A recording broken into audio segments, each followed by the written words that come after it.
Welcome to Father and Son. It's Thursday the 31st of May. Probably more accurately today, it should just be called Son because Dad's away. Anyway, I'm here. Good to have your company. Now, overnight in American stock markets, shares fell quite precipitously, down 1.3%. At the moment, there are two big things driving markets. Fear over what's going to happen in Europe.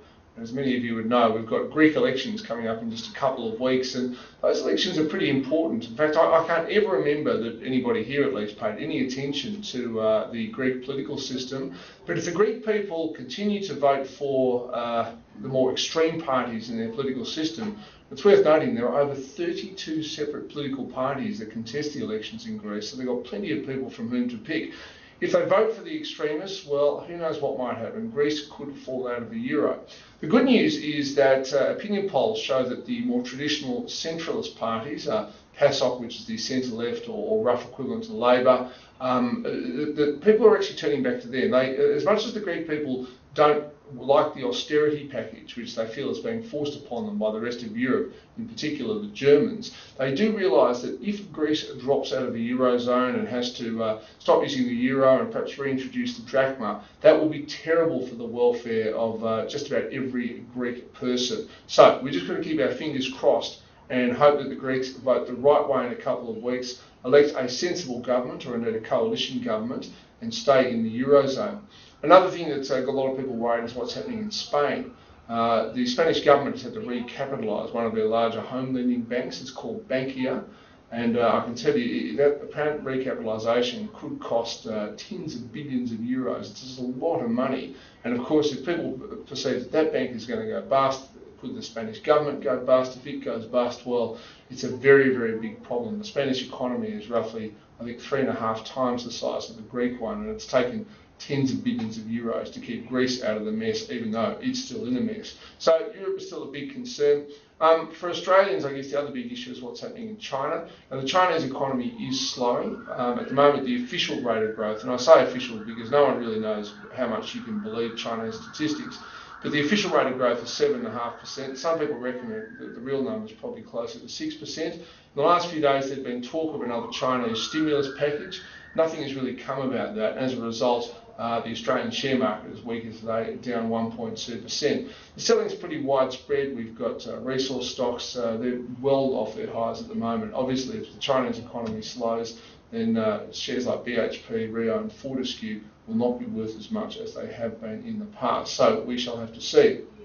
Perhaps from a financial perspective, the good news is that the Reserve Bank will be watching all of this very closely. A month ago, we got a 50 basis point cut in rates. The big banks passed on around 2/3 of that. The Reserve Bank knew that they wouldn't pass on all of it. That's the reason the Reserve Bank made a bigger than normal cut. And of course, given that Australian interest rates are still very, very high compared to the rest of the world, I firmly believe there'll be another 50 basis point cut in the next few months. And again, you can anticipate that the big banks will pass on 30 to 35 basis points of that.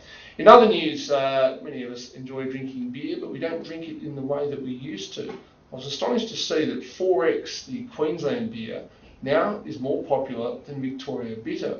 Now, a generation or two ago, back when Dad was running the brewery, for example, that being Carlton United Breweries, VB was by far and away the most popular single beer in the Australian market. Well, it's been got at and got at and got at. They cut the alcohol content. They had some rather confused marketing strategies.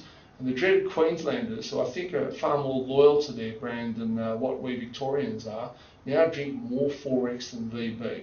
There's a lot more beer on the market than what there used to be, but I just think it's a very interesting thing. So VB used to be about 35% of the market. It's now 12.3%, and 4X is 12.4%. So astonishing times in the world of beer.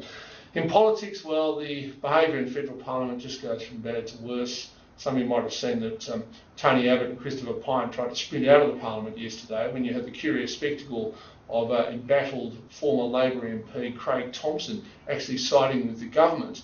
Now, what happened was the government tried to have a gag motion on something the opposition was discussing, and the crossbenchers have said, these are Oakeshott and Windsor, those sort of people, they don't believe in gag motions. So anytime either party introduces a gag motion, they vote against it.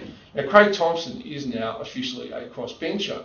So he voted with his other crossbenchers against a Labor gag motion. Therefore, he was voting with the coalition. And the coalition has said, we will never accept Craig Thompson's vote under any circumstances. So the leader of the opposition, Tony Abbott, and his whip, Christopher Pyne, had to sprint out of the House so that they couldn't be officially seen to be accepting Craig Thompson's vote. Again, an extraordinary turn of affairs. I think the behaviour in federal parliament from both sides, not just Labor, Liberal as well, is very, very bad and not good for the governance of the country.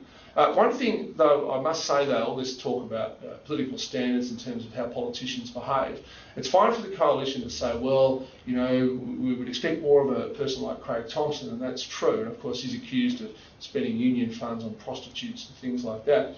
But Victorian State MP Jeff Shaw, he's the member for the Frankston area, he looks like he could be in a bit of bother as well about misusing electoral entitlements, things like using his parliamentary car for business purposes and so forth. And I think the opposition is going to have to be, the federal opposition, be very careful here, because you don't have to look too far to see that politicians on both sides of politics do often do the wrong thing. And if you get too holier than thou about it, well, it could end up rebounding on the Liberal side, just as it's been doing so much damage to Labor.